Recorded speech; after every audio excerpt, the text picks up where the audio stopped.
Good day to everyone and to my members and the viewers who see this video.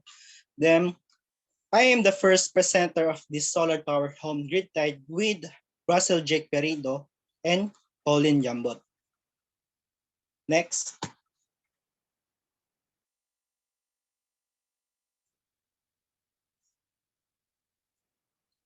A house which generates electricity by means of solar energy is known as solar powered energy. Makikita nyo naman sa bahay, yung kulay blue na yun yung solar panel. Next. Solar-powered home, the three configuration. Karoon dito is the grid-tied, yung ating topic ngayon. A grid-tied solar power system is connected to the home and to the traditional electricity utility grid. This type of solar power system does not include any storage battery. Ibig sabihin sa grid-tied, nakakonekta ito sa ating bahay at sa grid o kaya poste ng ating kuryente sa kondador. Off-grid naman, this type is a standalone system. Ibig sabihin nakahiwalay siya doon sa traditional electricity utility grid.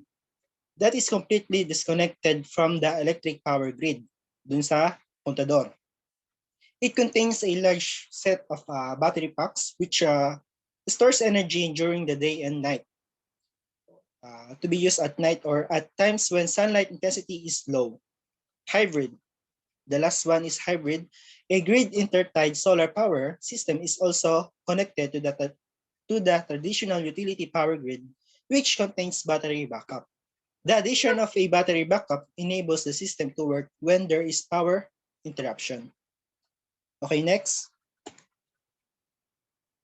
Solar-powered home grid tied description. In a grid type, the solar power system is being connected in parallel to the electric supply that goes inside the house and only functions during the day because kaya sa araw lang on the day because wala naman siyang backup battery na katulad sa off-grid. Any excess energy that is being produced is then fed into the grid. Since there is no battery backup, it does not produce power at night. Ngayon, yung excess energy na produce ng solar panel o solar powered home,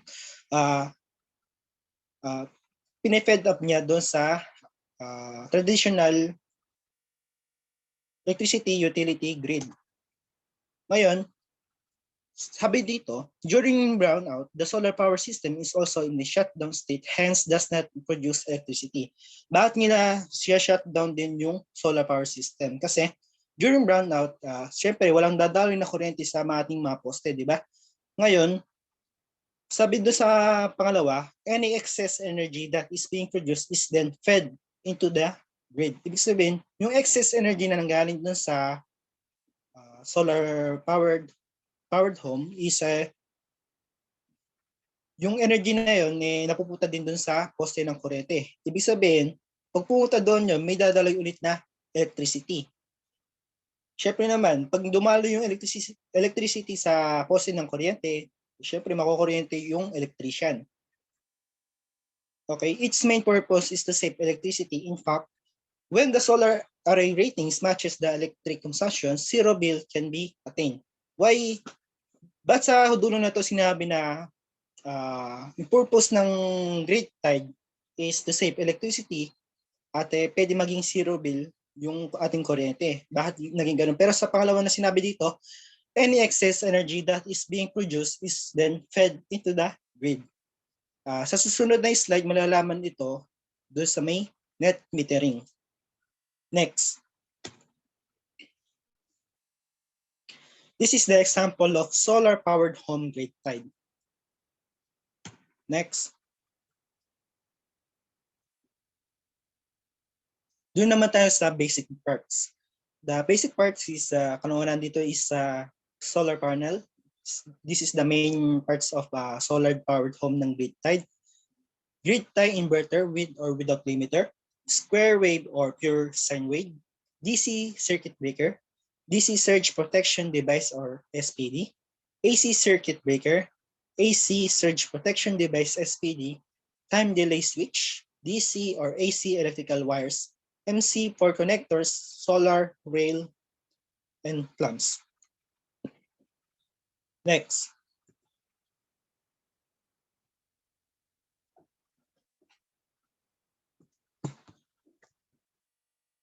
Solar power home grid type parts and function solar panel. Next po.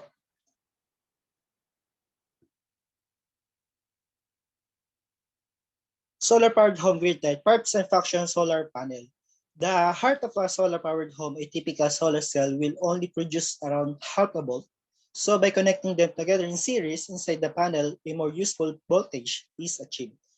Okay, sa pinaka-highlight dito is the most small solar panels rated 150 watts or below. Then they have a 12 volts. While larger solar panels are 24 volts. Yun yung pinaka-highlight dun sa function ng solar panel. Next po.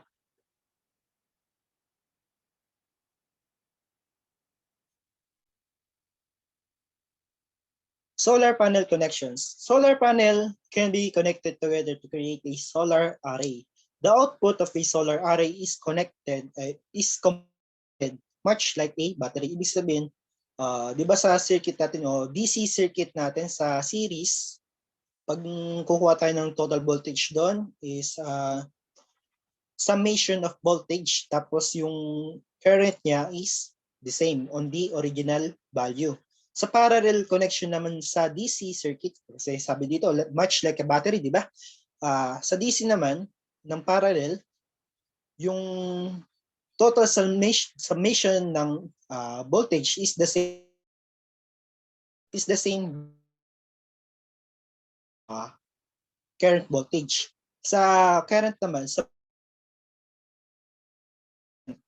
kaya makita naman dito, ibig sabihin, sa series connection, increase the voltage,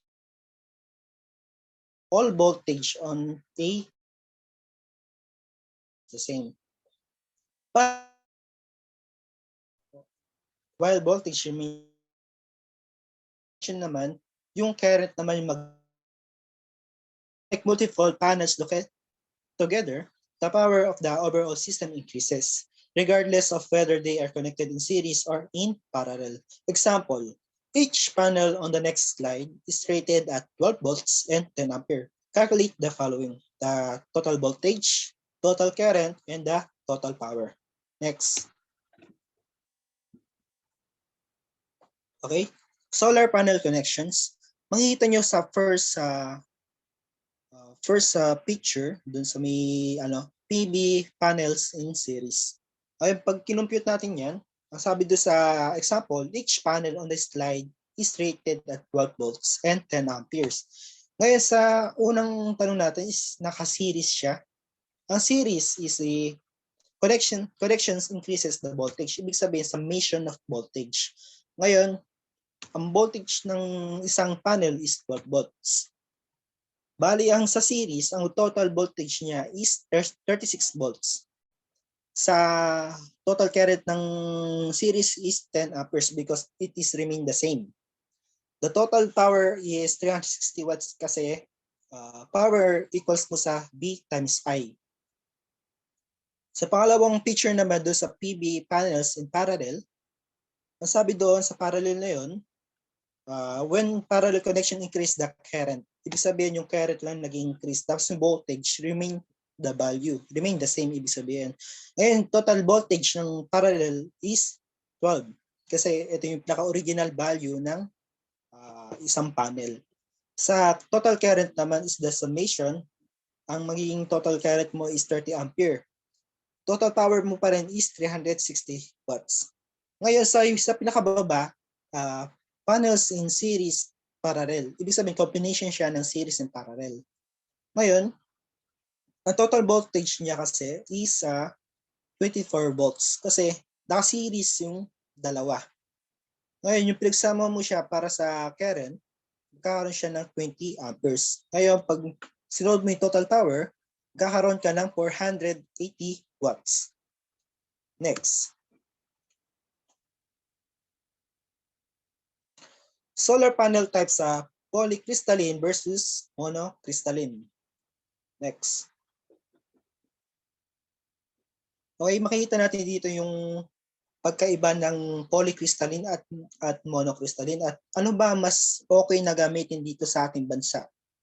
Ayun, makita natin dito sa silicon arrangement, ang monocrystalline is have a one pure silicon crystal. Then sa polycrystalline is meron siyang many silicon fragments melted together. Example ko lang dito sa silicon fragments siguro yung basag-basag na tiles. Sabihin natin na may isang buong tiles na siya yung magde-describe doon sa one pure silicon crystal.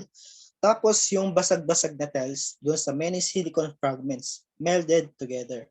Ngayon, pag together yung basag-basag na tiles, matatawag natin yun na crazy cut. Kumbaga, crazy cut ang tawag doon. Sa cost naman, more expensive talaga yung one pure silicon crystal kisa doon sa many silicon fragments. Sa appearance, panels have black hue. Tapos sa polycrystalline is panels have blue hue. Efficiency, more efficient yung monocrystalline, less efficient naman sa polycrystalline. Lifespan, 20 to 40 years. 25 to 40 years yung monocrystalline. At saka sa polycrystalline naman is 20 to 35 years. Ibig sabihin sa lifespan pa lang, yung monocrystalline mas ahead siya sa polycrystalline. Temperature. Lower temperature coefficient sa monocrystalline. Sa polycrystalline, higher temperature coefficient. Coefficient sa monocrystalline making them more efficient in heat. Lalo na dito sa ating Pilipinas, di ba? Napakainit dito sa Pilipinas kaya mas suitable yung monocrystalline kaysa sa polycrystalline. Pero kung gusto mo makamura, edi bilhin mo polycrystalline tapos kulay blue pa yung ano mo. Kasi mas madaming namimili ng mga solar panel na kulay blue yung binibili kaysa doon sa kulay black. Next. Okay, parts and function of a inverter. Next. Ano nga ba output ng ating solar panel? Ang output ng solar panel natin is DC type, DC output. Ngayon, nagkaroon tayo ng inverter kasi ang kailangan sa ating bahay is AC or alternative current. Ngayon, inverter converts the DC output of the solar panel into AC, which is the standard used by all commercial household appliances. Hence, the inverter output matches the voltage within the house that is coming from the grid, dun sa ating poste ng kuryente. Traditionally, there is usually one central inverter in a solar system. A more recent invention has been the microinverter. Microinverters are connected to individual solar panels so that each individual panel provides a high voltage alternating current. This setup are typically used only with grid-tied system and are not suitable for system with battery backup. Ibig sabihin, yung microinverter hindi siya compatible doon sa off-grid. For grid-tied system, though costly, they do offer some significant benefits over the more traditional center inverter. Ibig sabihin, pwede na yung inverter na traditional na ginagamit ng inverter. Kung mayaman ka talaga, tapos gusto mong yung voltage alternating current is wala siyang losses, di bumili ka na rin ng microinverter. Kung mayaman ka talaga. Next.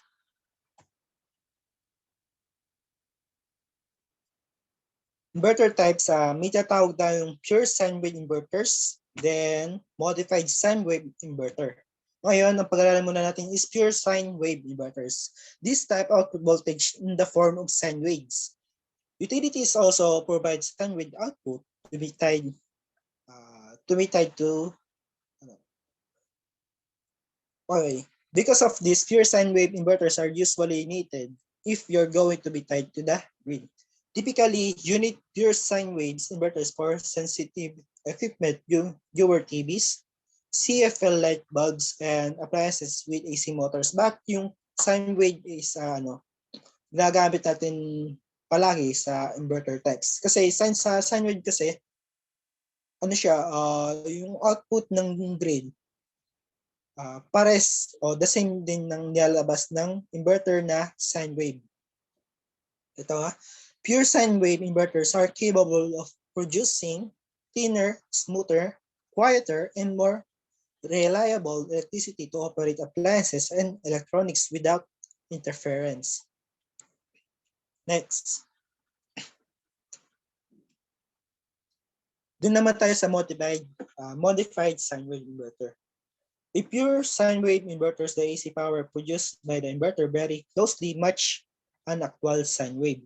Ibig sabihin, very much lang siya sa sine wave, pero hindi siya talaga yung pinaka-sine wave. Kasi yung modified sine wave inverter, parang ang ano niya, hugis niya is pa-box na pa-sine wave. Pa-box, box, na pa-sine wave. Ngayon, dahil niyang modified ni sine wave na sine wave ito, hindi siya smooth. Ibig sabihin, kapag yung voltage dumaan sa parts ng TV, hindi siya mapapagana talaga.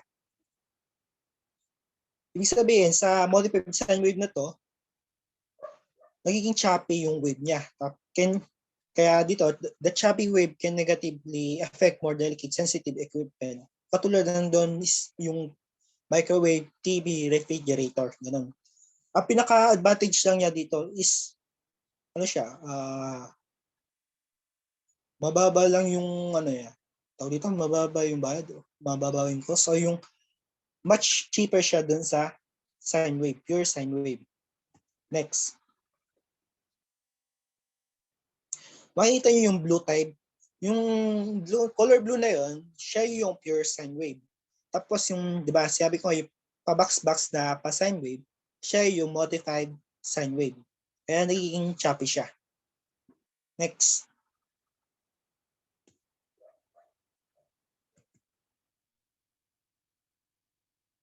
Okay, ano tayo? DC circuit breaker. Next.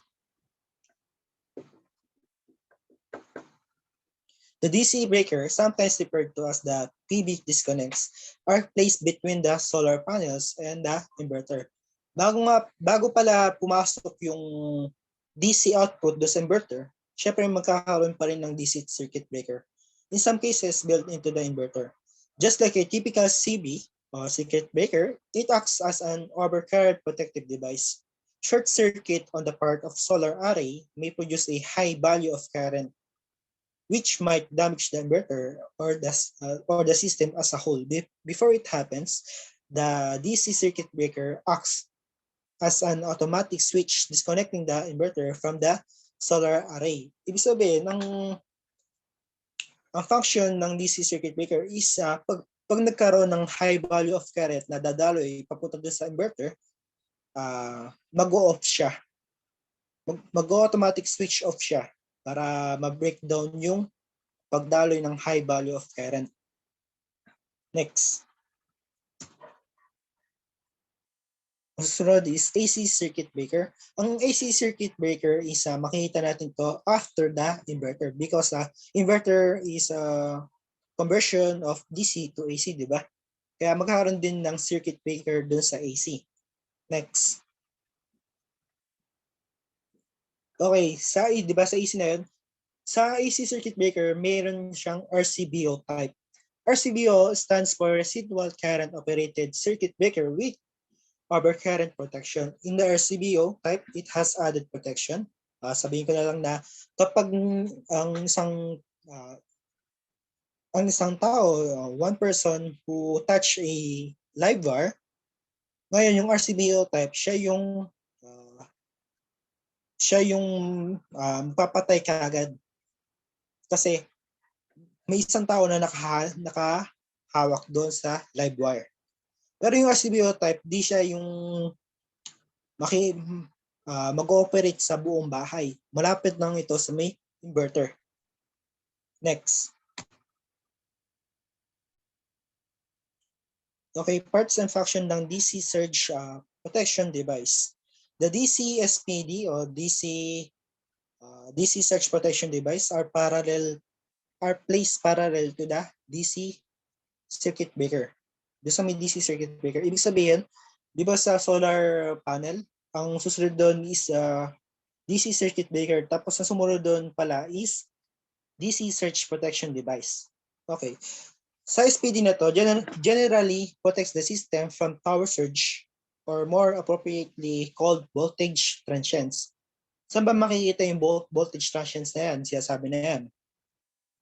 Transient voltage is primarily caused by lightning, either directly or indirectly. Ibig sabihin, kapag palang kumidlat dito na malapit doon sa bahay nyo, magkakaroon pala ng transient voltage.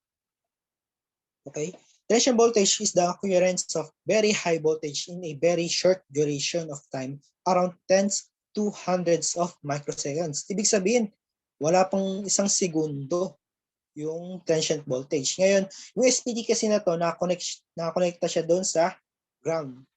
Ibig sabihin yung sa microseconds na to na magkaroon ng transient voltage kasi ano to, very high voltage. Ngayon, yung SPD, ang function niya, yung transient voltage ito, pinapadaan niya doon sa ground. Ibig sabihin, yung SPD, nakakonect siya doon sa ground.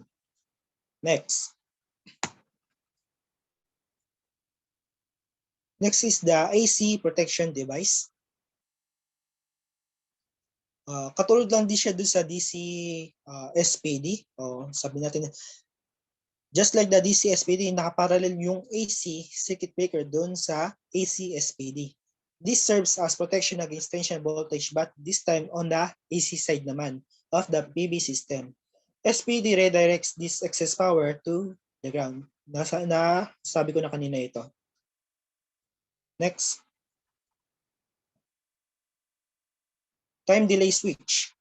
This can also be called as power on delay. It delays the turning on of any electronic device for a desired time interval.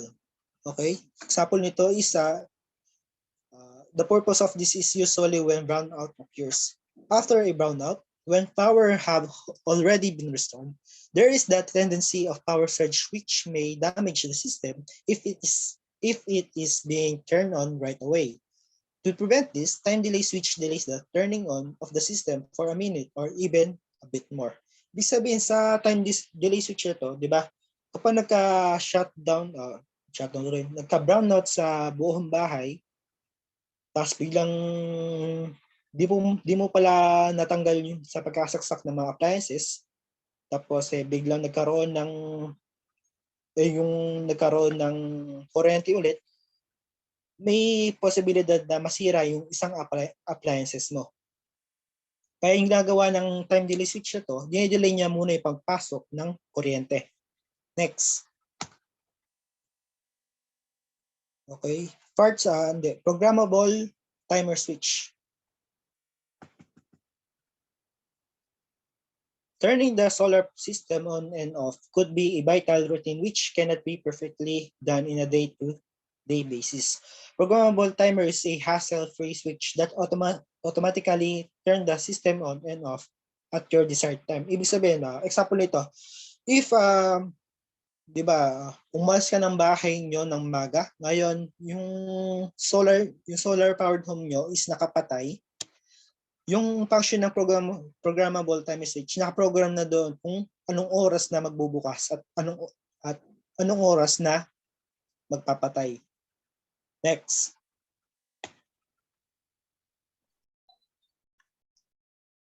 Okay, in the net metering. Next. Okay, what is net metering? Net metering allows customer of distribution utilities to install a on-site renewable energy a facility not exceeding 100 kilowatts in capacity so they can generate electricity for their own use. Any electricity generated that is not consumed by the customer is automatically exported to the DU distribution system. The distribution utility then gives a peso credit for the excess electricity received equivalent to the DUS blended generation cost excluding other generation adjustments and deducts the credits earned to the customer electric bill. Ito yung batas na ito ay para sa mga nagpapahintulot para makapagpatayo ng sariling renewable facility. Yan nga, yung solar. Para may pagkukunan tayo ng supply ng kuryente kapag nag-run out. Next. Okay, next. What benefit will get into go in net metering? By generating electricity for own use, you reduce the amount of electricity you buy from a for your local distribution. Yan nga, totoo nga naman. Para makabawas tayo sa pagbayad ng kuryente. The rate of saving or avoided cost realized. The electricity generated for own use is equivalent to the DUS retail rate consisting of charges for generation, transmission, system loss, distribution, subsidies,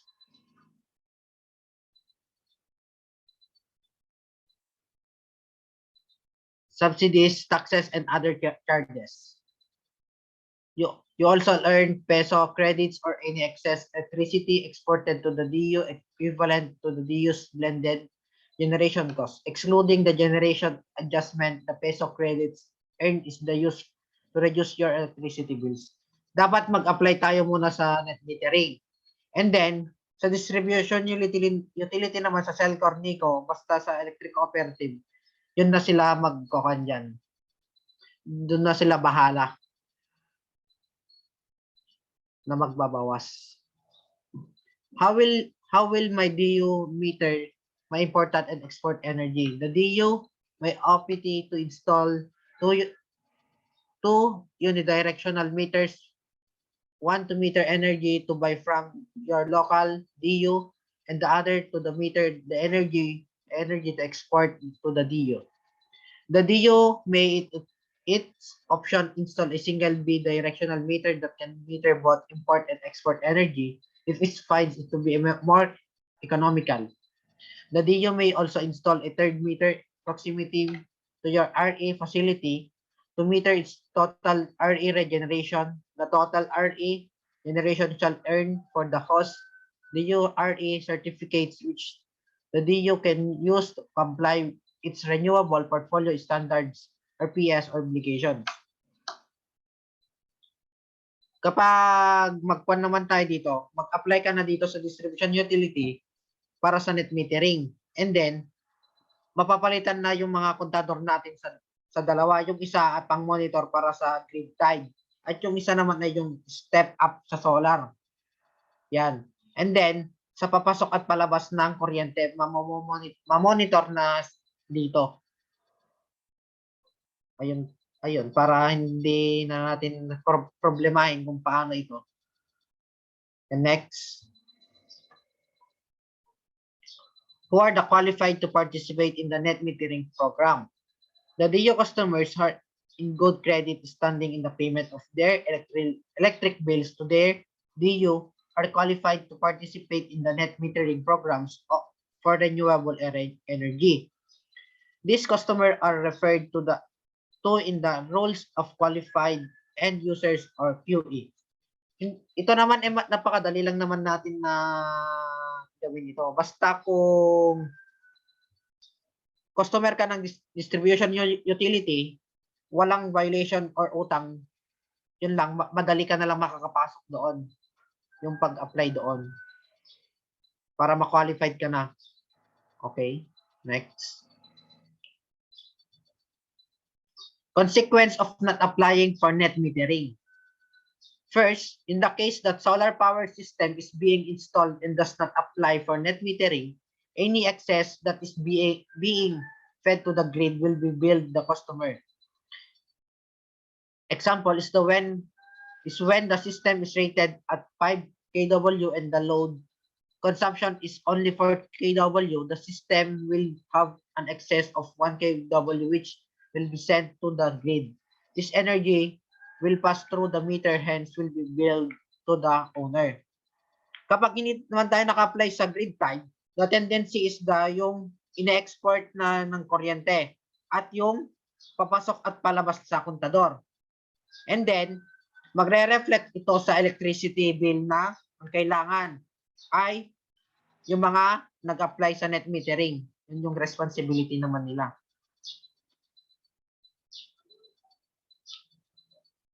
Next. Consequence that, okay, another question. Is there any other way besides net metering that customer having a solar power system producing excess energy during the day and yet will not pay for it? And yes, yun yung makon natin. This can be achieved by using an inverter with limiter. This device limits and the power that the system will dissipate.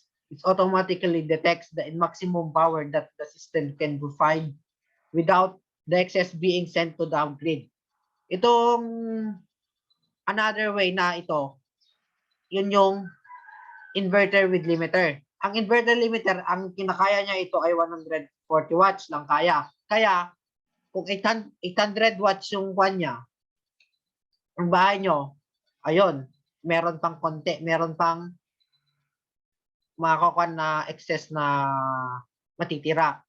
Yun yung gamit ng inverter with limiter. Okay? Next.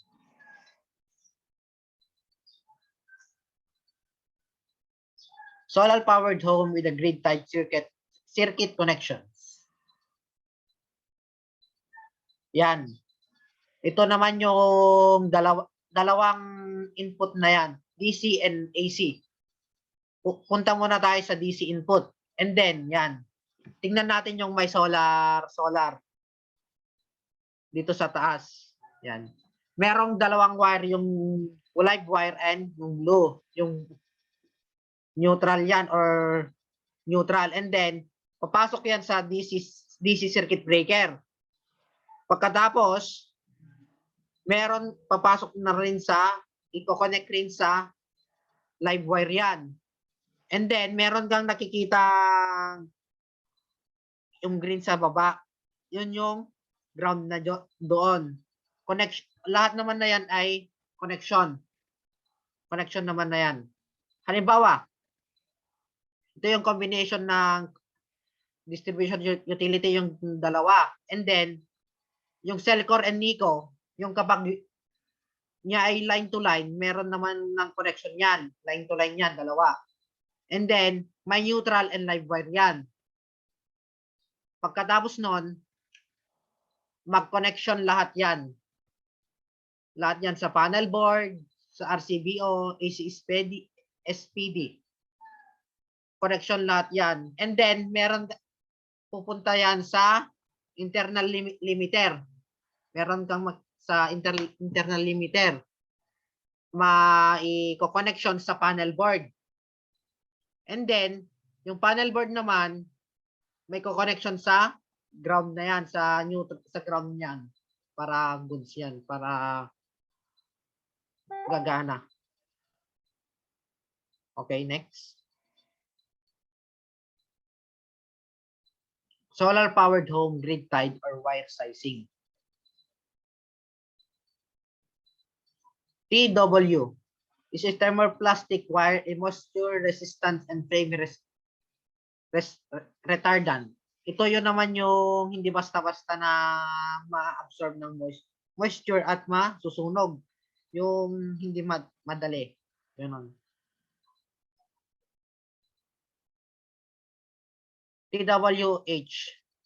THW. A thermoplastic, heat-resistant wire, and moisture-resistant and flame retardant. Ito na naman yung mas better sa una natin na klase ng wire ng THW, yung performance niya. Ganon din yun. And next, THHN, the thermoplastic high heat resistant or nylon coated, is designed for a specific insulation material, temperature rating, and condition of use suitable for dry and damp location. Ito naman yung much better na yung performance ng dalawa, yung past na klase ng wire. Ganun yun. And then, next.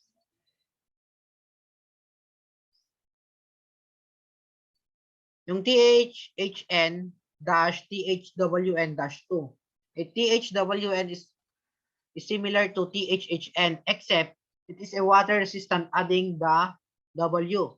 Into the acronym, THWN is rated for up to 167 degree Fahrenheit or 75 degrees Celsius in wet environments.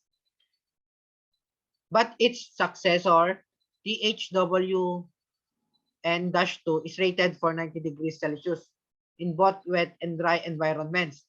Historically, THHN and THWN were separate wires, but now they typically find their capabilities combined in the THHN-THWN-2 design.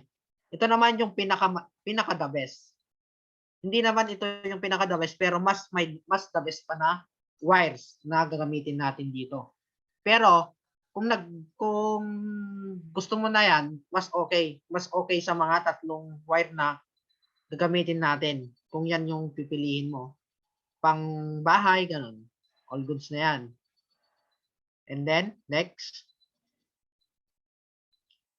Note, here's a breakdown to help some sense of the lettering. The T stands for thermoplastic insulated cable. A single H means the wire is heat resistant. HH means that the wire is heat resistant and can withstand a higher temperature. And the added W signifies that the wire is also resistant to water. Next. O yan na nga yung sinasabi natin, yung pinaka-the best na gagamitin na wire dito sa atin, ang PV wires. Mamahalin ito, maganda naman ang yung performance niya. PV wires. This is a type is exclusive kind of wire created for PV applications. Yes. These cables behave extremely well in a very high temperature and other harsh environment conditions. The special characteristic compared to the other wire, it is insulation and outer sheet which is made up to XLP or EPR. XLP is an acronym for a cross-linked polyethylene. XLP is thermosetting polymer, meaning that its material, a polyethylene or PE, is cured under the heat and it does not process from bands in all directions, forming a three-dimensional matrix, or EPR means ethylene propylene rubber. Ito na, we can all know the solar powered home exposed in the environment, especially the interconnected wire in our solar panel. Yan yung ginagamit niya. Yan yung ginagamit nila, which is located in the top of the roof. Doon nila i-connect sa pinakataas na sa roofing niya, na yan yung ginagamit nila na wire. That's why the PV wires is extremely well in a harsh condition. The figure, yan na, makikita natin sa figure natin yan. No? Below the consists of low layer, makikita natin ng tatlo ang layer niyan. Pinaka-the best talaga tingnan yung mga iba, ordinaryong ginagamit lang nila. Pero yung PV wires, napaka-solid yang ginagamit nilang mga per layers nila. And lifespan of PV ay yung solar panel. Yan yung pinaka lifespan niya. Pinakatagal niya yung pagkakuan ng solar panel. Parang same yung tagal niya ng habang buhay. Next. Sa wire type naman tayo pupunta. Yan, nakikita naman natin yan, di ba? Kapag yung number 14 ay maliit yung wire. Kapag pataas na number, paliit ng paliit ng yung size ng wire. Kung pataas, paliit ng number, kuan naman yung kuan ng wire natin. Ma-observe naman natin yan sa picture. And next, vice versa lang yan sa kwan. Vice versa lang yan sa wire type. Next. Ito naman yung table kung paano yung temperature rating of conductor. Yan. Yung copper, yung aluminum of copper clad aluminum yan, temperature. Halimbawa sa size sa AW or Kemil yan. Makikita naman yan yung 60% Celsius, 140 Fahrenheit. Mas marami pa yan. Next tayo. Ayan, yan na nga yung temperature rating of copper conductor. Yung current rating. Yan. For ambient naman, yan. Next. Temperature rating conductor, yan. May papaliwanag sa susunod yan ng problem. Makikita. Ayan, ganyan din. Temperature of other bottom of raceway of cable, ganyan. Okay. Next. Yan. Number of conductors, yung mga table na yan, pinapakita lang yan. Sa mga ganyan. Next. PV system, yan. Kahit yan computation na yan. Kahit yan lang naman yan lang yung explanation niya mas mataba ang size. Pinakamaganda ang performance niya. Yan lang yung isang kanya explanation niyan. Pero kung gusto natin ng kung electrical engineering tayo, yan talaga yung susundin natin. Pero kung makakuan natin, pinakamataba, yan yung pinakamagandang size ng performance niya ng wire. Okay, next. Yan yung mga solar. Yung mga products, yung mga kung saan makukuha ng mga solar panel, mga ganun. Pero ang pinaka-the best dyan yung isa yung JA Solar. Proven yan. Okay yan. Ito next natin is yung sample problems naman sa PV system, conductor sizing. So yung tanong is, find the proper size, wire size for a grid-tied PV system consisting of 3 Suntech solar panels connected in series with specs at the previous slide. So yung step 1 natin is look for the current rating of PV cell. So yung current rating ng Suntech solar panels is 9.45. Dito siya galing. Wait lang. Ito. 9.45. So yun yung ginamit natin. So yun din yung current ng PV cell natin. So step 2, multiply by 2 factors, irradiance and continuous duty. Ito yung mga correcting factors. So yung current ng PV cell, multiply mo sa 1.25 sa 1.25 din. So ang nakuha mong bagong current ng PV cell mo is 14.77 amperes. So moving on to the next step, mag-refer tayo dun sa table ng 310.15 B16 para dun sa size of wires. Wait lang.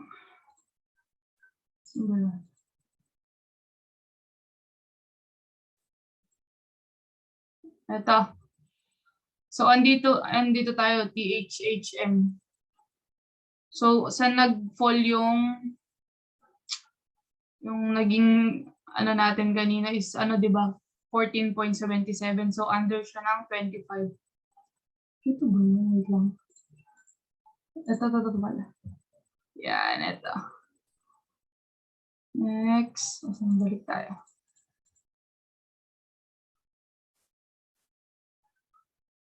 So the table indicates number 14 HN with an ampacity of 25 amperes. So yung size nga nung nakuha natin is number 14.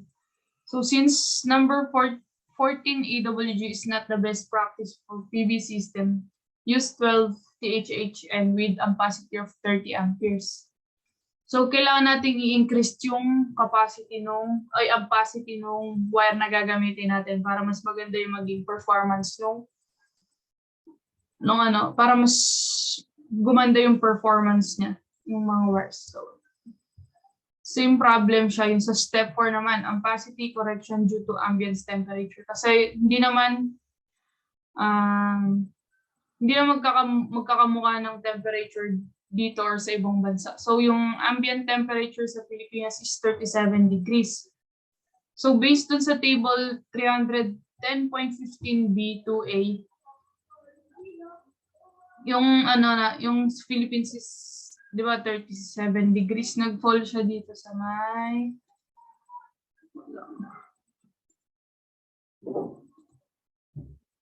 ito.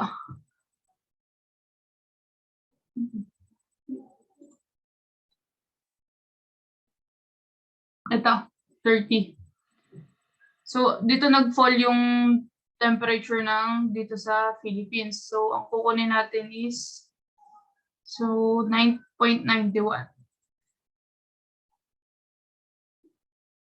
I-multiply lang natin yung 30 sa 0.91. Step 5. Ito naman yung ambient temperature adjustment due to roof wire distance. Ito yung haba lang nung distance between the roof saka dun sa may wire. The 37 plus 22 is 59 degrees. Galing din to dun sa may table kanina dadaanan na natin. Table 310.15b2 indicates 27 times 0.71 is equal to 19.17 amperes. Ito na yung pinaka-final wire ampacity natin. So since 19.71 amperes is greater than 14.77 amperes, yung selected daw natin na wire will fix the system. So ito naman yung sa step 6. Since there is only 2 wires inside the conduit, this step can now be bypassed. So hindi na natin siya kasi 2 wires na lang siya. The adjustment due to voltage drop. Kailangan yung maging voltage drop natin is less than 3%. So ito yung formula niya. 2 times IR or yung R is equal to K. This one is constant. Tapos L is yung length ng wire. Ito yung A naman is yung cross-sectional area ng wire. So 2 times 8.94. Ito galing to dun sa may specs nung Suntech solar natin. So, tas multiply mo din siya ng 12.9, which is DC constant. Ito yung K. Tas multiply mo nga siya dito sa length, which is 20 na assumption lang natin over cross-sectional area na galing din dun sa table. So, naging answer natin is 0.71 volts. Getting the percentage yung voltage drop, 0.71 over 38.2 times 100%. Yung 38.2 naman, galing din siya dun sa may specs nung Suntech solar. So, ang nakuha nating percentage is 1.86%. Since, hindi ko pala ito nabago. Since, ito yan, 1.86% is less than 30%, fit na fit yung wire natin kasi na number 12 kasi mas mababa siya dun sa may percentage. Okay. So, ito, but since 1.86 a bit near to 3, it would be better to use number 10. Wire for additional safety factor and for future expansion. Mas safe kung gagamit ka nung mas malaki. Next. On the previous problem, in case the voltage drop exceed 3%, let's say 5%. So, naging 5 na kanina, 3% lang yung naging voltage drop. The additional computation is as follows. So, yung initial nga natin kanina is 12. Dapat yung gagamitin. Number 12 yung gagamitin natin wire. So, select natin yung 25 voltage drop is equal to 2 times 8.94. Ito ay galing din kanina. Alam na natin siya yung galing. Tapos 12.9, tapos yung length is 20. Tapos itong naging cross-sectional area naman nung 10 na wire. So, una ko natin is 0.44 volts. So, yung kunin yung percentage, parang yung kanina lang din. 0.44 divide mo dun sa specs ng maximum power ng Suntech Solar times 100% is equal to 1.15.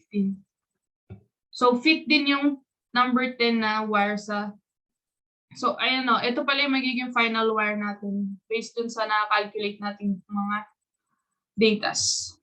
So, note, ito ngayon, direct current constant. This constant representing the direct current resistance for 1,000 circular miles conductor that's 1,000 feet long at an operating temperature of 75 degrees. The direct current constant value you should use for copper is 12.9 ohms and 21.2 ohms for aluminum conductors.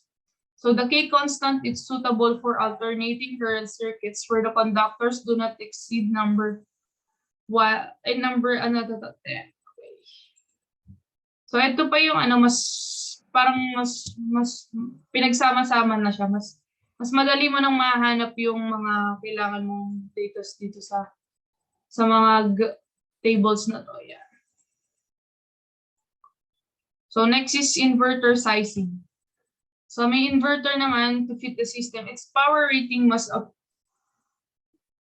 approximately equal to the power rating of the solar arrays or maybe a bit greater of around 10% to 20%. So mas kailangan mas malaki siya. Therefore, if your solar system is rated at 2,000 watts, you'll need a solar inverter that is about 2,000 watts then. So an inverter that is way below the power rating of solar arrays cannot maximize the power that solar arrays are capable of. And an inverter that is way above the power rating of solar arrays will have a noticeable drop in efficiency. So kung mas magkakaroon siya ng effect dun sa efficiency ng solar power. In our example, which is rated at around 900 watts, tinimes mo siya ng 1.1 kasi meron kang 10% na increase. Kaya naging sagot is 990. Use 1 kilowatt grid type inverter. So yun gagamitin mo. Kasi wala naman tayong sakto na ganito na inverter. Next is circuit breaker sizing. First thing to consider in sizing a circuit breaker for PV system is the rolling-in effect, which states that PV circuit current is continuous. Thereby, the minimum OCPD rating is 125% of the maximum current. Spec 2017, Article 6.90.2.2b and Article 6.90.2.3b. Ito yung naka-indicate na rules. So therefore, in reference to the problem in conductor sizing, on the DC side, the maximum current is 15.23. Tapos multiply mo siya ng 125, that is 1.04. Kaya kanina minultiply natin siya ng 1.25. Use a 20 ampere circuit breaker. On the AC side, since the inverter rating is 1 kilowatts, dividing this by 220 volts, the current will be 4.5 amperes. Tapos mamultiply mo ulit siya ng 125%, nagiging 5.625. So, gagamitin mo naman is 6 amperes na circuit breaker na RCBO. Okay. Play lang natin dun sa may surge protection device sizing. So, the rule is simple. Sizing of surge protection device. Basically, the UC rating of the SPD should match the system voltage or a bit higher. So, dapat daw yung SPD rating natin is much higher or kamatch lang niya or equal lang. Tapos, hindi siya pwede nyo magpas ng 15% to 25% para dumating yung mas mahabang lifespan. Oh, next natin. Ito yung mga yung feature. So yung mga letters na UC, IMP, ito yan. Ito yung mga meaning. So IN is the nominal discharge current. Imax yung maximum discharge current. UC, maximum continuous operating voltage, yung MCOV. Tapos UP is voltage protection rating or surge voltage rating or clamping voltage. So next is solar panel orientation or POOM. On those countries located at the northern hemisphere, solar panels should be facing south direction for maximum sunlight, while in the southern hemisphere, it should face north. So sa Philippines daw, kasi above tayo na equator, it belongs to the northern hemisphere. So yung solar panels should be facing south direction for maximum efficiency. Ito yung general rule for optimal annual energy production. Set the solar panel tilt angle equal to the geographical latitude. Essentially, the closer a solar panel is located to the equator, the more the solar panel should be pointing straight up. So kung yung lugar mo is malapit sa equator, dapat yung solar panel mo mas nakapoint siya sa pataas. The closer the panel is to the poles, the more they should tilt towards the equator. Therefore, in Philippines, the solar panel tilt should be 12 to 14 degrees. So ito na yung zero bill computation. Ginamit namin zero bill computation is yung sa may kuryente namin. So the first step is compute for monthly average kilowatts use. So ito yan. For the month of March, for the month of February to March. Yeah. So yung nagamit namin is 260 kilowatts per month. So kinonvert namin siya sa daily usage na. So yung di ba? Per month we have 30 days. So equal siya, dinivide natin to, gawin natin kilowatt per day, naging 8.6 kilowatt per day. Tapos gawin natin watt lang pala to, watt per day. Wala tong H. Naging 8,670. So yung peak sun hours dito sa atin is 5 hours per day. So for solar airing rating, ito yung computation, 8,670 over 5. Kasi ito yun yung 5 hours na peak ng sun. So, ang nakuha natin sagot is 1,734 watts. So, ito yung next naman is zero bill assurance.